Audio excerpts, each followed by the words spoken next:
In our penultimate episode of Whisky and Things, we finally get around to talking about the deal, the steal, some might say the teal of the century, the Bruichladdich, Classic Laddie, Islay single malt Scotch whisky. And look now, we don't want to leave you hanging. We know that Whisky and Things has played a huge part in your life over the last 2 and a bit years. Huge part. It's going to be a huge hole in your week to fill. So don't worry. We're going to talk through some of our favourite podcasts, some of them whiskey-based, some of them not, that you might like to fill that big, gaping hole that we're going to leave in your life. And why not head over to our social media accounts at Whisky and Things Podcast on Instagram and at Whisky and Things on Facebook and Twitter. And look, we've only got 2 weeks left. Our egos need stroking. Get us in a chart. Share this podcast. Share all of them. Share all of them to all your friends.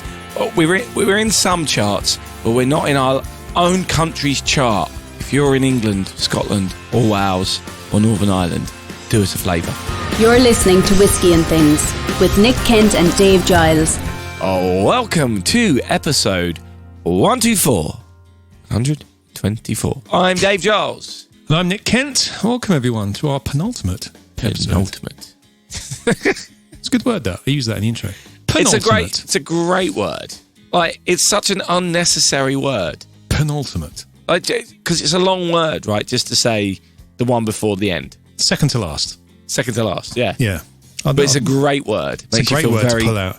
Yeah, just makes you feel a little bit clever, doesn't it? Even though it's not like that clever, but it just is a little bit. It's like words that you can just slip in, like fortnight. It's just like, you know what, fortnight's not a fancy word. What are you on about? You could just say every 2 weeks. Oh, every fortnight. Yeah. Okay, fair enough. You know what? Just slip that. So for me, it's like the antithesis is a great word that I like to put. Antithesis? Yeah. That's a great word. Or saying like, I concur. I love saying rather than I agree. It's like that kind of like, yeah. I'm well read. Is this man a doctor? Yes. That's what Leonardo DiCaprio said in Catch Me If You Can, wasn't it? Everything's like, I concur. I concur. When he was trying to convince him that he was a doctor. So I learned that word Do you concur, doctor? Do you concur? I concur. I learned that word from Civilization 2. Okay. Yeah, the old game. The Commodore Amiga? Oh. No, well, it was on Mac, actually. And you'd have a council with your advisors. And one of them would say, I concur, Your Excellency. And I had looked it up. And then I was like, oh, I like that. So every now and then I say, I concur, Your Excellency. Nice. One of those little things I picked up from my very little gaming. Oh, well, it's all good, mate. So I think we should... Oh, yeah, let's do that bit. I'm all right. I messed up my ankle last week, but it's healing now. I know people are really interested in this, Nick. So I just had an email. We've gone down 15 places in South Korea. Oh, we're currently number 225 in the Apple Podcast chart in South Korea. But good news, we're up 22 places in Singapore. Oh, wow. Yes. So we're up to number 212. Singapore? In the Singaporean Apple Podcast leisure chart. There you go. I know people. Congratulations. Like, really, they really like buy into this. They worry about us when we're not in the charts. I know that. Yeah, it's true. It's true. Should we make some classic content? Oh, was that not enough?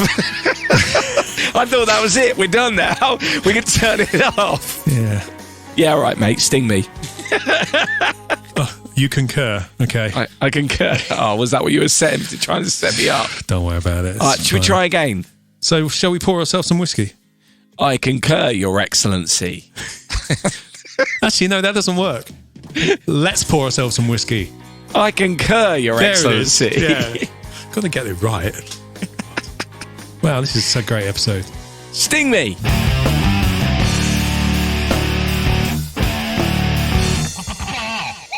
Mate, I'm just looking behind you. Oh, yeah. And your lights are this wonderful, what are we calling it, turquoise like colour? Oh, what's that? a camouflage bottle. You can't see it. I can't see it, The mate. writing's just floating in the air, isn't it? Yeah. So I've matched my lighting this week to the Bruichladdich bottle, everyone. Isn't it the most beautiful bottle out in the market at the moment? It's think it gorgeous. might be. And you can spot it a mile off as well. Yeah. If you see this in a bar, you're like, okay, we're going to be okay, everyone. If you walk into a bar and you see this, you're like, okay. Yeah. Everything's going to be okay. Yeah, they know their stuff. This week's whiskey. Bruichladdich. The Classic Laddie. Islay single malt Scotch whiskey. The Scottish barley version. Oh, I just have to check to make sure I had the same one. I do have the same one. yeah, I think all the teal. I'm going to call this teal. It could be mint. It could be, what did you call it? Turquoise. Yeah, it's definitely not turquoise, is it? It's more of a teal. It's I definitely love more this of a teal. bottle. It's gorgeous. There's so much information on it. One thing we realised. Do you know what? I'm going to Google. all right. I'm going to Google what colour You're going to what the ketone? Is that what they call it? is the Classic Laddie. We were talking before we started recording about we haven't actually played bongos of any tins yet because we both side. It's got a great bongo noise, which we think we should really have put on the scoring table. You know, can you play or can the additional packaging be used as a percussive instrument? You know, it's all recycling. Okay, so according to Bruichladdich, they call it aqua. Which, Aqua. right? Maybe. But do you know what that makes me think? Blue dabba dee dabba dabba dabba dee dabba da. Was that aqua? No, there wasn't Aqua. And what's You're talking aqua? about Barbie Girl. Oh, have I got my 90s pop wrong? You've got that surprised me. That has you. No, I 90s pop. never know. Who was blue then? It was just called Blue something or other. I don't know. Was it? I don't know. Was it not aqua? It was You're not right, Aqua. Aqua did do. You're right. They did Barbie Girl. Eiffel 64. Eiffel 65. I think it was a that 65. Was blue, wasn't it? Yeah, It was a good okay, vintage. Good year, that. I Eiffel got that. 65. Yeah, great year. Yeah, I got that very wrong. You're right. I Anyway, apologise to everyone for that bad bit of information. Yeah. But I thought, Dave, Yeah. before we get into this, right, we're going to pour a bit, right? Oh, yeah. Okay. Because we've realised that next week is our last episode. Oh, that was a good pop. Because this is our penultimate episode, as we've established. So I thought we'd have a little... The one before the last. our second to last. So I thought we'd just pour a little dram of it and then talk about some podcast recommendations we have for our listeners for when we've gone. To fill the void.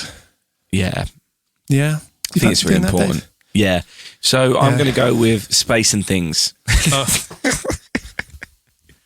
But we want our listeners to know that this is hard on us to talk about, possible new whiskey podcasts that you might be listening to.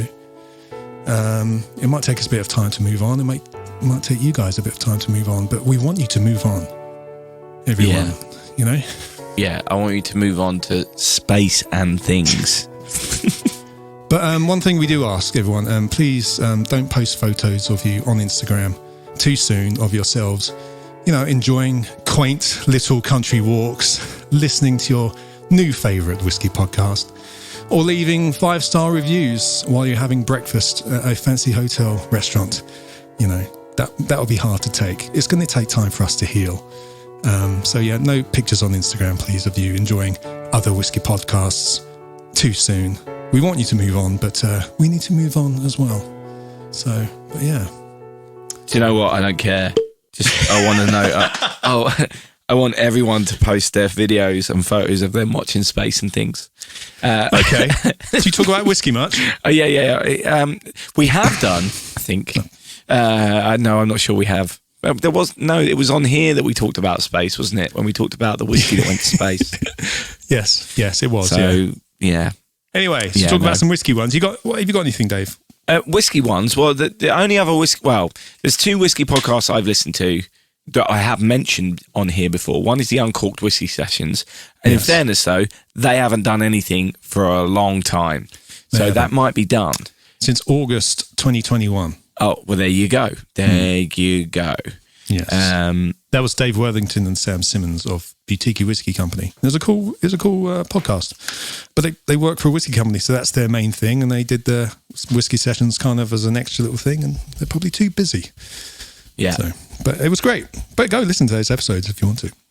They're still up there.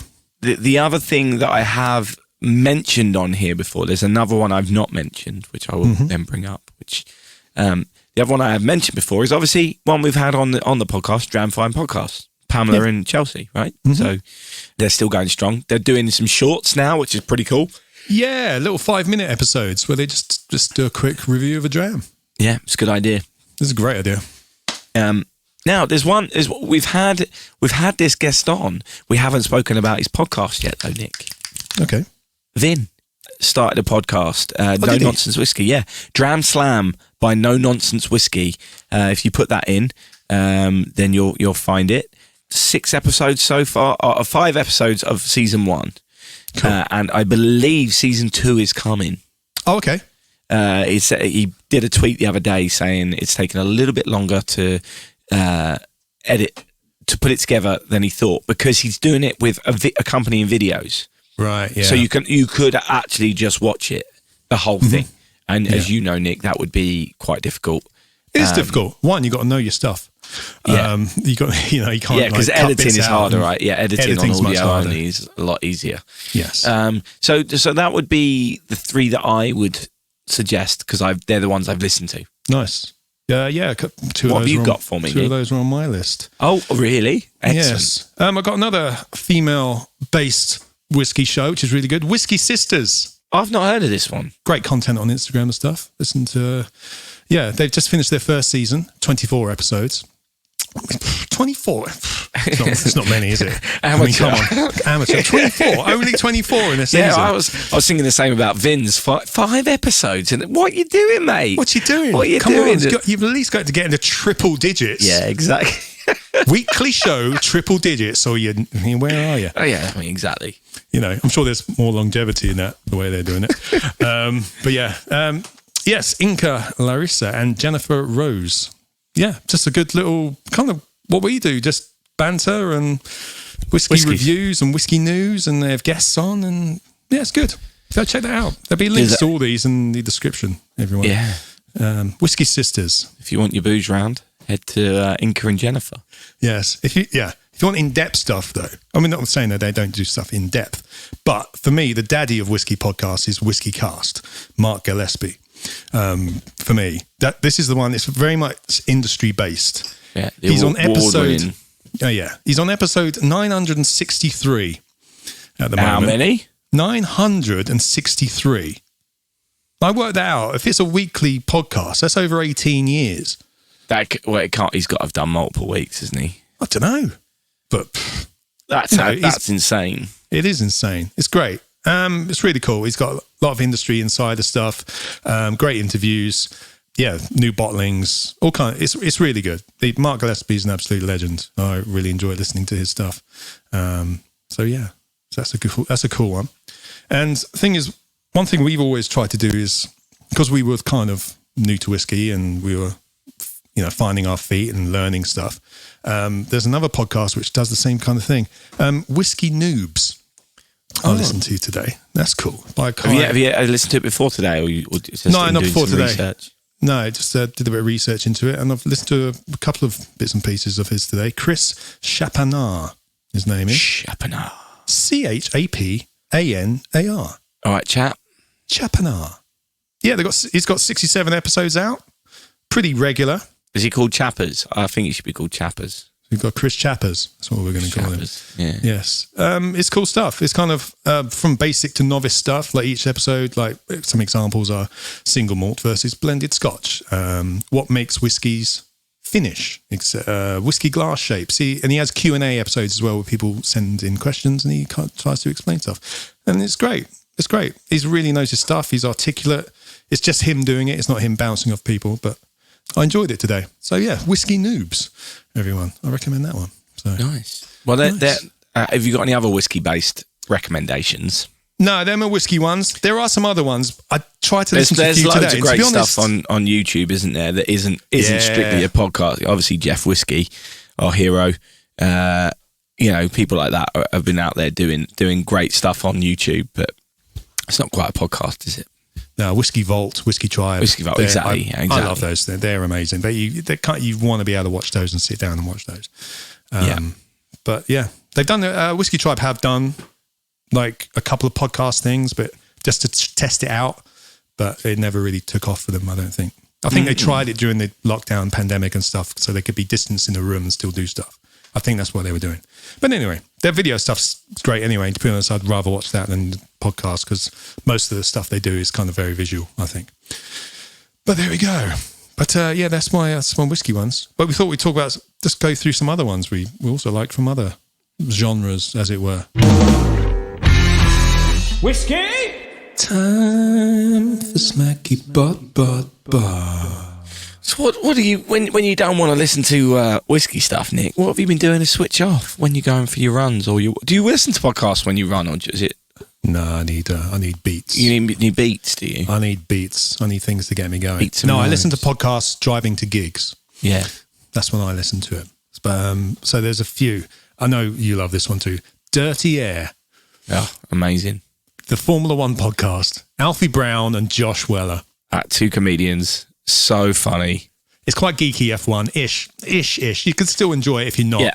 But they do talk a lot about the personalities within the paddock, and it's hilarious. Do you know what I like about this one as well, Nick? Is that I didn't have to go back to the very beginning. I haven't gone back to the very beginning. I jumped in for the preview of the race that was coming up. Yeah. And I've been in it since then. And I haven't felt the urge to have to go back and listen to because it's all fairly topical, isn't it? Yes, it's the week. Based on what's happened that week. Yes. So it's just really good. Obviously, there is a few in-jokes there that as you tune in for longer, they'll say something and you'll know the callback. Yeah. But it doesn't affect you. Sometimes there's obviously been callbacks I've missed, but it hasn't affected my enjoyment of the podcast. No, it's good. One thing it has for me, a little, but not enough to care much.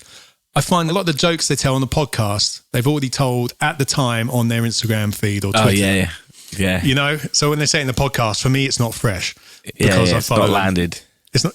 It's like it's not. I kind of wish I hadn't followed them. Oh, land, very nice. Yeah. You're welcome.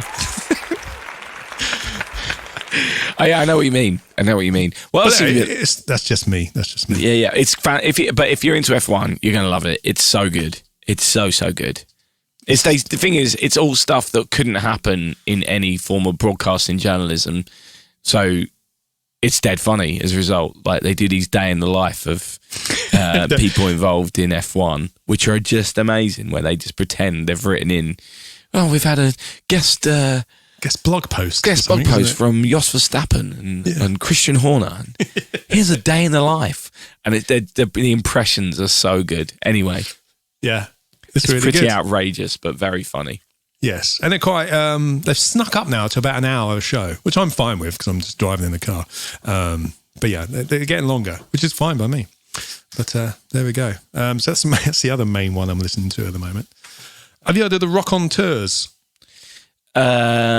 Someone may have been you who told me about this. Is this the guy from Spandau Ballet? Gary Kemp and Guy Pratt, who's a bass player. Are they both from Spandau Ballet? No, wasn't Gary Kemp the bass player in Spandau Ballet? Yeah, he's the guy from EastEnders, wasn't he? Yeah, was that his brother? I can't remember. One of the Kemps was in EastEnders for a bit. I know that. Yeah, no, I think it was his brother. Oh, it was him. Probably was him. It looks so different. It was a while ago, wasn't it? Right. I'll Google. Google will be my friend. Google's out again. Anyway, they're basically musicians, and they talk to other musicians, famous musicians, about their band, their careers. There's a lot of kind of cool rock, touring stories and stories about songs they've written and how they came about writing those songs, and songs maybe meant for other artists, but then they started doing it. It's just really cool. It's really cool. It was Martin Kemp that was in EastEnders. There it is, the brother. Anyway, so.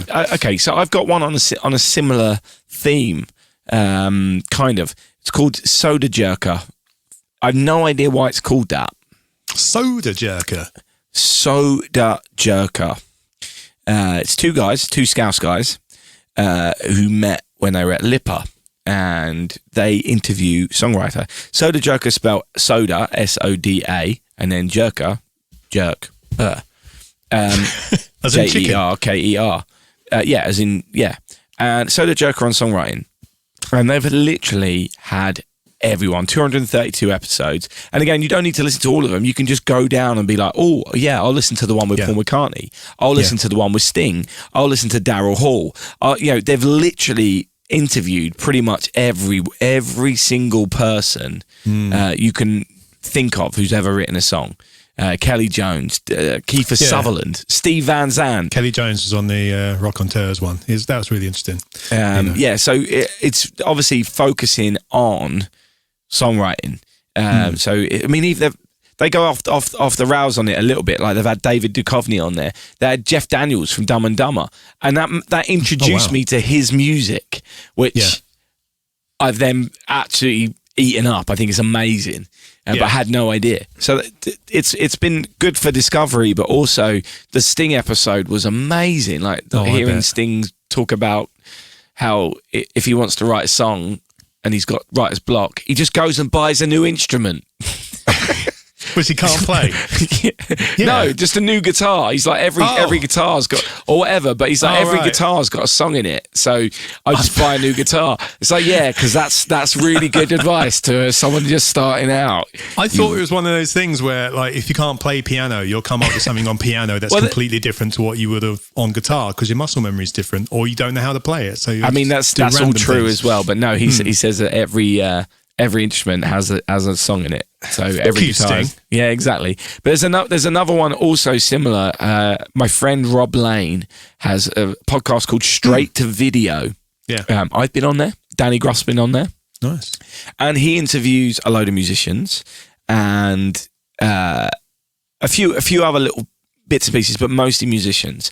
And a lot of them are the people that I haven't necessarily heard of, but it's amazing because of that, I've discovered so much music. I mean, he has also talked to people you've heard of, like James Bourne, or the guitarist from Katrina and the Waves. So there'll be plenty of people in there that you would have heard of. Again, he's up to 200 odd episodes, 198.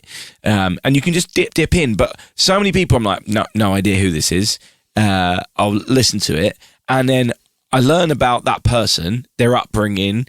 Kind of the straight to video thing is kind of like a bit of a nostalgia thing. Like, what were your favorite TV shows when you were growing up? What toys did you play? All that kind of stuff. So that, and how that influenced what you then did. It's a interesting take on it. But I've found so many great musicians from this, and so many great bands that I had no idea of, who have had, some are really successful, which just their music wasn't on my radar. So definitely check. And Rob's a really great interviewer. Yeah. So definitely check out Straight to Video as well if you're into. What happened there? If you're into music and you want to learn more about different artists, nice. If you want someone to gatekeep some new artists and learn a bit about them before you listen. Nice. Well, maybe if you're an American listener, maybe this next one will tickle your fancy. I don't know if I've mentioned it ever, Dave, but I've done the Vans Warped Tour a few times. What's the Vans Warped Tour? So does it have something to do with shoes? Yes, a shoe company that sponsors a travelling circus of a tour around the USA, which would be like a 2-month festival tour, you could say, around the USA and Canada and stuff. And it ran for 25 years, from the 90s onwards. I was lucky enough to do 4 years of it, 2 full and half another one and a bit of another one. But the founder of the Warped Tour, Kevin Lyman, has a podcast called My Warped Life, where every week he will talk about personalities from Warped Tour over the years, reminiscing about stuff, talking about people and where they are now, and talking about old stories and stuff. And for me, it's really interesting. And it's also great as well if you're it's got some really inspiring stories about people who have gone on to do amazing things, and some of it's just really, really some really cool stuff. If you're into that kind of thing, it's really interesting, and I really enjoy it. Do you think the casual listener would enjoy it? Well, is it one of those ones where because you were there, you enjoy it? It helps because I'm there, but it's also cool if you think it's not essential? I mean, there was a great episode recently about a guy called Brian Marquis, and I remember hanging out with him, and he's a really nice guy. And he was in a band, and he did like an acoustic tent on the tour and stuff. And then he was asked to tour manage this young, I think 14-year-old girl who wants to start gigging and doing this, that, and the other. So he became the tour manager. Billie Eilish.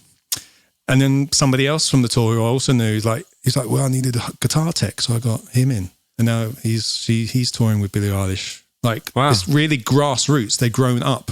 You know, it's very much people growing and learning together. And, you know, Warped Tour was such a community spirit and such a family where people just helped each other and people grew together and helped each other out. And that's kind of an example of how you can just really skyrocket if, you know, you're in the right place at the right time, you've got the right mentality. But yeah, there's loads of stories like that. And it's really good if you're into that kind of thing. I recommend it. But yes, it might help if you knew about it before. There was a lot of kind of reminiscing for me. Absolutely. Well, I'll check that out because I'll wait for them to do the Nick Kent episode. Well, I think he stopped it now. He's taking the break. You know, it's these people stopping after like 30 episodes in a season. Amateurs. I mean, amateurs. The whiskey. Talking a podcast which is stopped, but it's because they completed it, right? So I don't know how many episodes it would have been because they did it. It was over a number of times, right? But loads of these kind of things exist, and that's kind of why I'm talking about it, because some people might not know how many different topics there are on podcasts. I'm sure you are. You're listening to them. But so there's one that it was one of the first podcasts I ever listened to was the West Wing Weekly, which was my favourite TV show, The West Wing, and they had a character an actor who was one of the cast, and a co-host, someone who was a big fan, and the two of them would watch an episode of the sequentially watch through every episode, and every week they would talk about that a different episode, and they got guests on from the show, from the crew, behind the scenes, people that if it was a specific subject that was covered in that episode, they may look a bit deeper at that, and it was just super interesting. I even went to see them do a live performance of it in London at Hammersmith Apollo, which was amazing. Oh wow. So obviously they've done every episode, so it's done. Right, that's what I mean by it's finished. That's a lot of episodes. So but there's so many TV shows that have these kind of things going on as well. Like I think Companions. Yeah, I think if you like the US Office, I think two of the women in that have done a similar thing where they're literally watching through every episode and doing a podcast.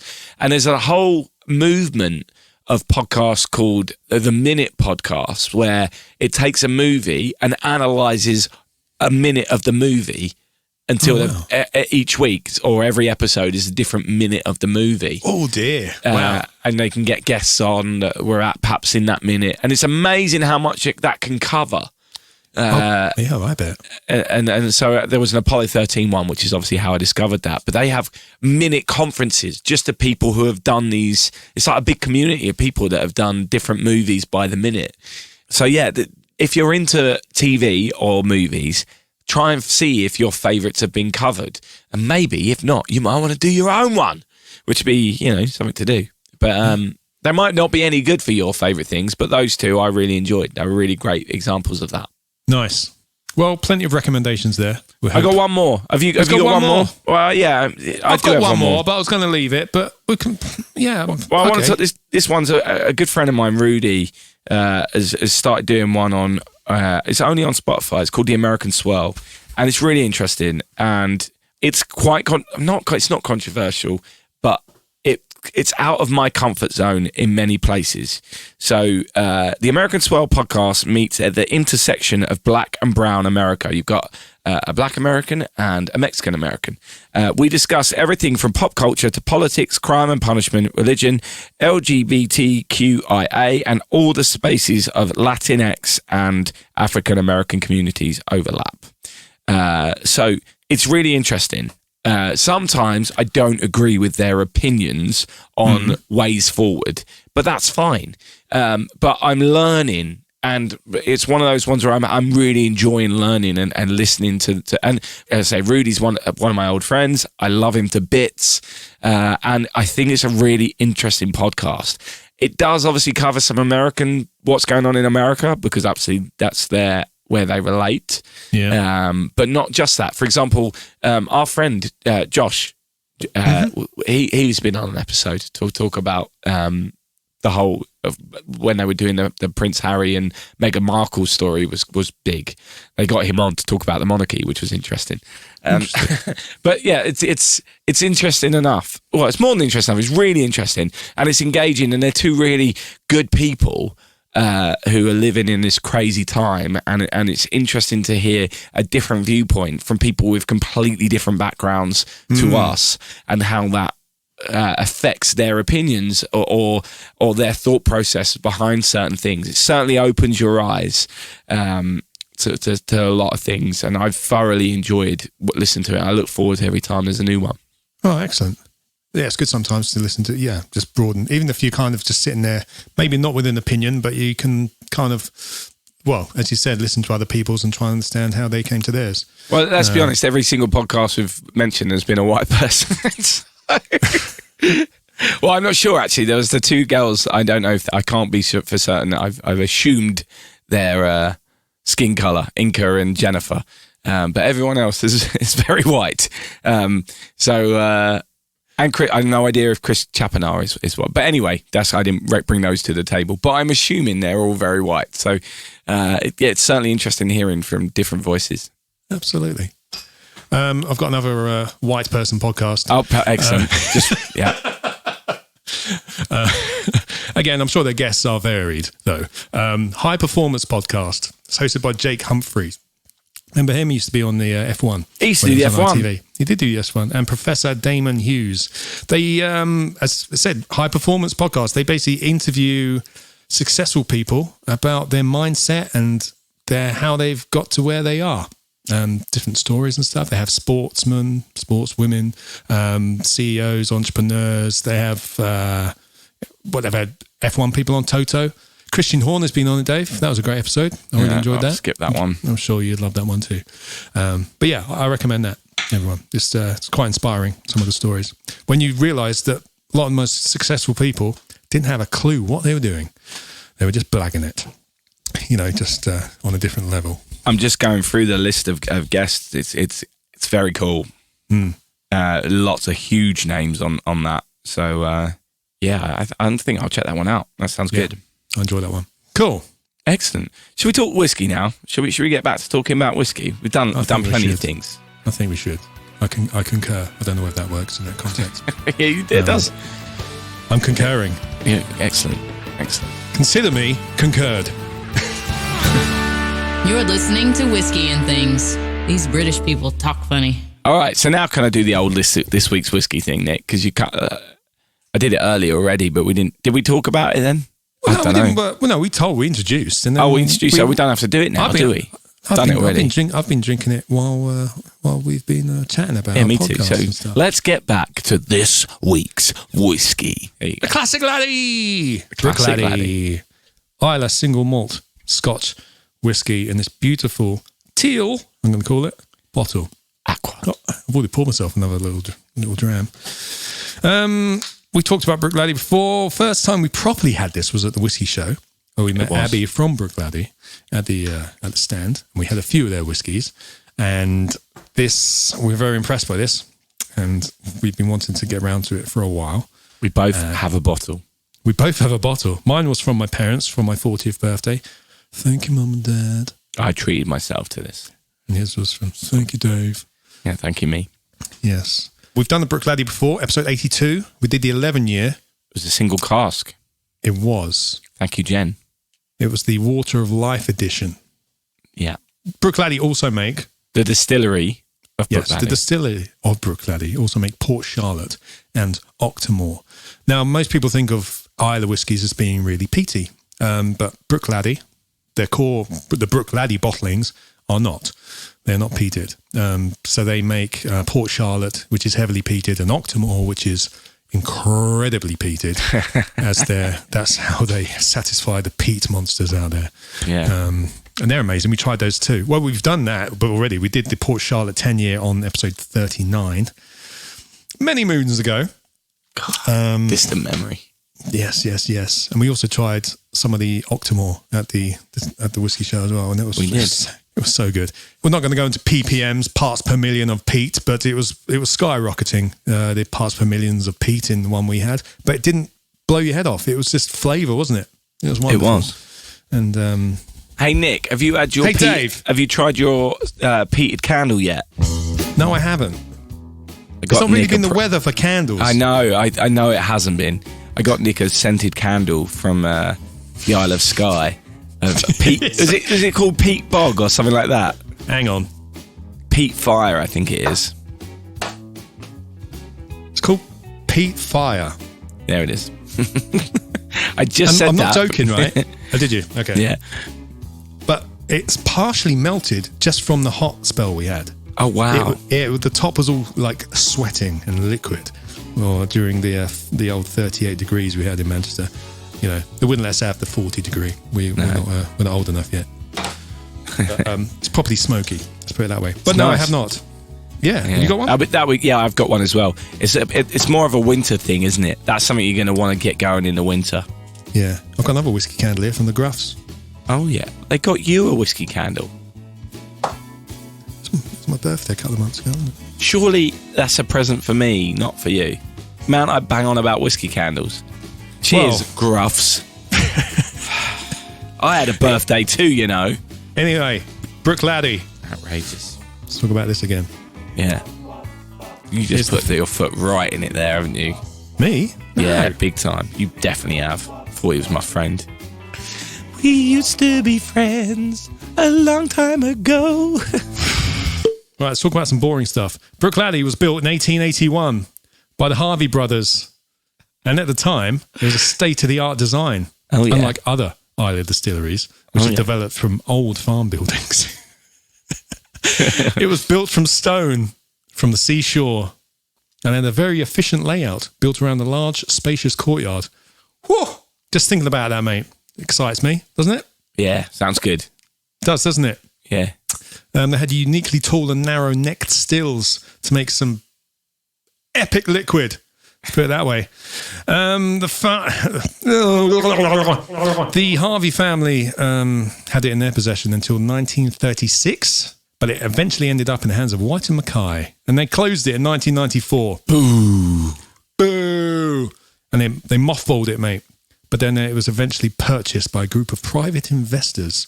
Imagine that table. Led by Mark Rainier. I've always pronounced his name wrong or right. Rainier. I've always thought it was like, Rainier. Yeah, it is, but you hear other people say it Rainier, or I don't know.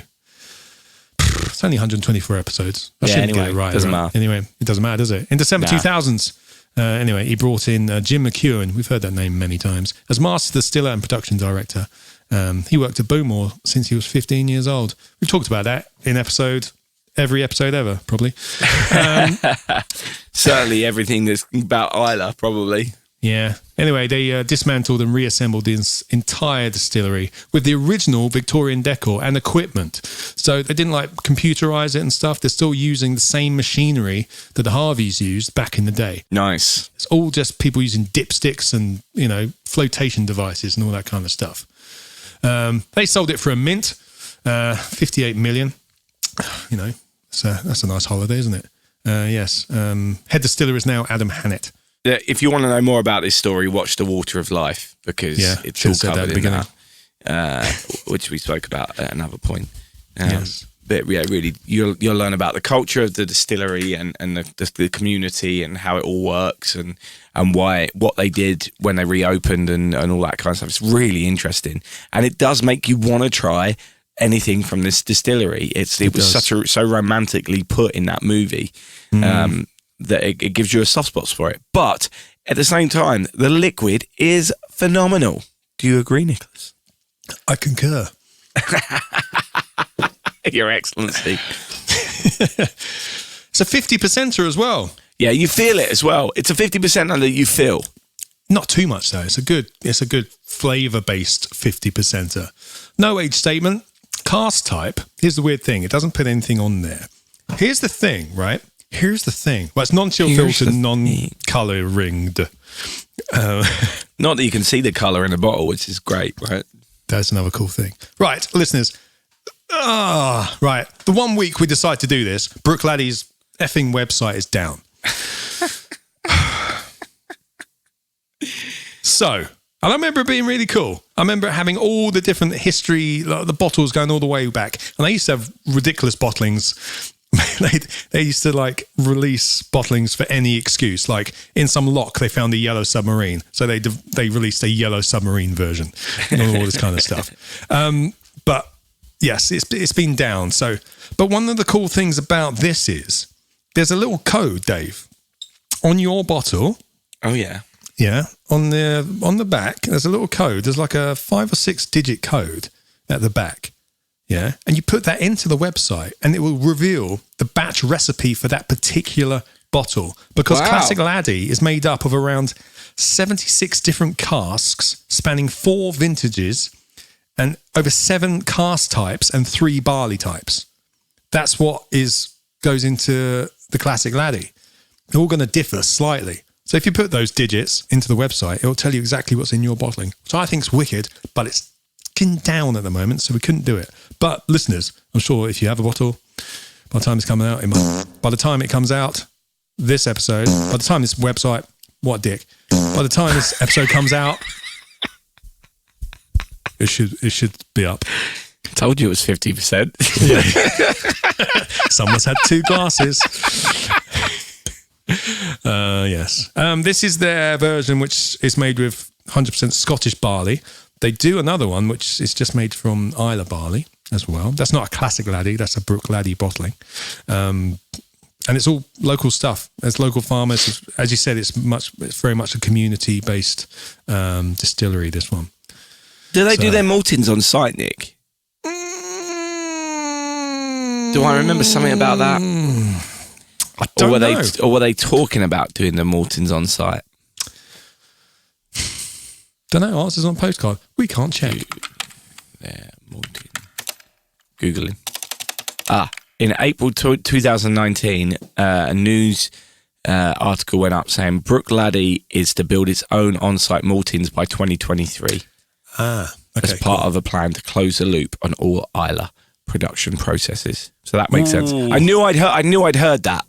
I knew that as well. So it's not there yet, but we're getting there. Yeah. Nice. So the other thing about this distillery, which is I think it's potentially only one of 2 Scotch distilleries. May have that wrong, but they're definitely one of the few distilleries. There's definitely more than 2 Scotch distilleries. Yeah. You come here for the facts, everyone. Yeah. There are 1, 2, but I'm not sure how many more have got the B Corp standard. So this is a environmental sustainability standard, which gets awarded to companies that have met some standards in how they're producing their products. And it's not just about environment, but environment's a big part of that. It's about how the staff are looked after, so on and so forth. There's a lot of different things. So it's a really good idea to when companies are trying to prove that they're actually not bad. They're good. They're good ones to support. Like, do you know what I mean? Hey, we're good eggs. We're good eggs. Exactly. We're B Corp. And they're one of the few that have actually gone through the process. It's a little bit like a fair trade mark, although the fair trade mark isn't everything it's cracked up to be. But it's a little bit like the fair trade mark that people like to see on their coffee and tea. But it doesn't just have to be whiskey. It can be anything. Any company can have these B Corp things. And Bruichladdich Distillery is one of them. Nice. That have reached that standard. Cool. Probably doesn't sound about. No, it doesn't. Yeah, one of the only things not written on the bottle. Tell you. Yeah, there's plenty on there, isn't there? There's plenty on the tin. Look at the tin, and there's loads on the bottle. Yeah, on the tin, there's like a good lord. There's a lot written here. I'm not going to read it all. It's just all good. It's all about the soil, the drainage, the wind, the microclimate of every field, that kind of stuff, and of course, terroir. Terroir. Do you want to talk about terroir? Terroir. Well, it's about does the ground and the environment in which barley is grown and ingredients are grown affect the taste? Does barley taste different in a southern-facing field with a load of rain, and another field facing the north with less sunlight, with less rain, or does barley just grow and be barley? Does it taste different? Bruichladdich will tell you it does make a difference. Well, Mark Rainier will, because he made a whole Waterford distillery just on that, just to study that. Well, in fairness, on the tin it says, "We believe terroir matters." Yeah. So they're quite clear on that, aren't they? Still a debate going on. I'm not completely on top of it, but at the end of the day, this though is a good whiskey. End of the day, this one here, this teal one we got here, is bloody lovely. Yeah, it's nice for me. It's nice to have an Islay whiskey which isn't peated. I'm a fan of that. Not that I don't like their peated offerings, but it's nice to have that option. Oh, we're big fans. It's fruity and so fruity. We've talked about the taste, haven't we? No, exactly. Smells great on the nose. Definite spiciness to it. Yeah, it's just a great drop. It's just a great drop. It's a great drop. I think it does have a burn to it from the high alcohol. I don't mind it because we know I don't mind that. But sometimes when you drink a higher alcohol one, you don't notice it. Sometimes you do. This one, I notice it. Not that it tastes ethanol-y or anything like that. It's just the burn. It's just got a little bit more of intense of a burn. But I like that, so I'm fine with that. I'm not saying that as a negative, but I think it's worth people being aware of that going in. Oh no, it's perfect. It's bloody perfect. So we talk damage. Yeah, go on. I mean, it's 50%, tastes amazing, all that other ethical stuff you're talking about. £45.45 on Whisky Exchange. Yeah, that's phenomenal, isn't it? For 50% volume. Just full of flavour. A brand you can trust. I can't go wrong with that at all. At all. Yeah. It's a lot, so much flavour in this. Yeah. If you want to go, they do if you want like an Islay barley one, Bruichladdich, it's $52.75. That's for the 2013 vintage, I would say. And they got other ones like the Black Art. We tried that as well, didn't we? We did, yeah. Yeah, that's worth a bit of money. Again, I couldn't find it on the site because it wasn't up. But go look anyway. It's basically kind of like the head distiller's signature every year. He'll try something new, and it's like, again, black bottle, you can't see in it. Like this one's teal, like matte. Oh, so it's soft. The same with the Port Charlotte, though, isn't it? Dave. The Port Charlotte's a black bottle. It's just different. I like it. So you can see through a bit of the Port Charlotte. I mean, this bottle, I just want to rub it on my face. It's like I wasn't going to say what it was like. It's very smooth. It's so smooth. Oh, yeah. We'll rub it on the microphone.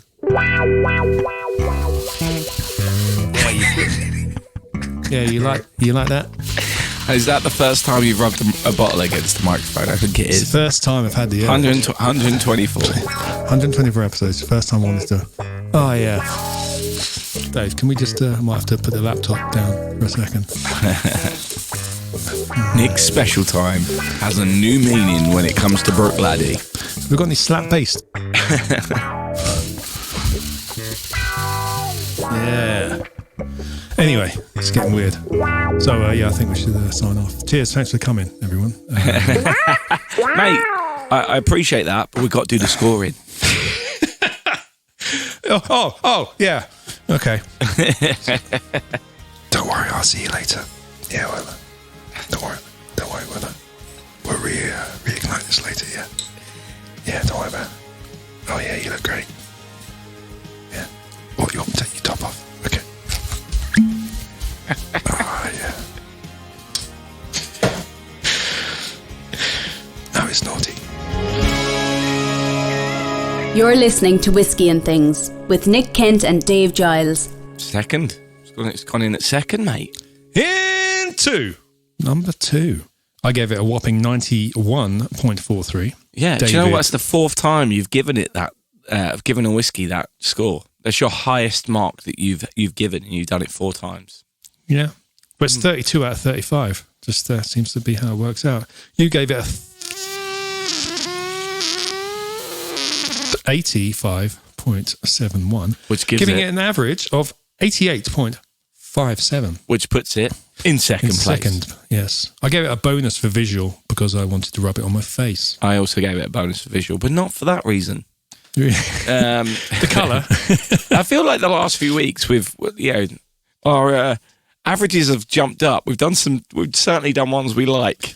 Yeah, because we had towards some the end. great Stuff left. things. Yes, because like Westland, we couldn't believe we hadn't done it yet. This one, we've had it for a while. Westwood we're was like, good. oh, we're finishing. We better do it.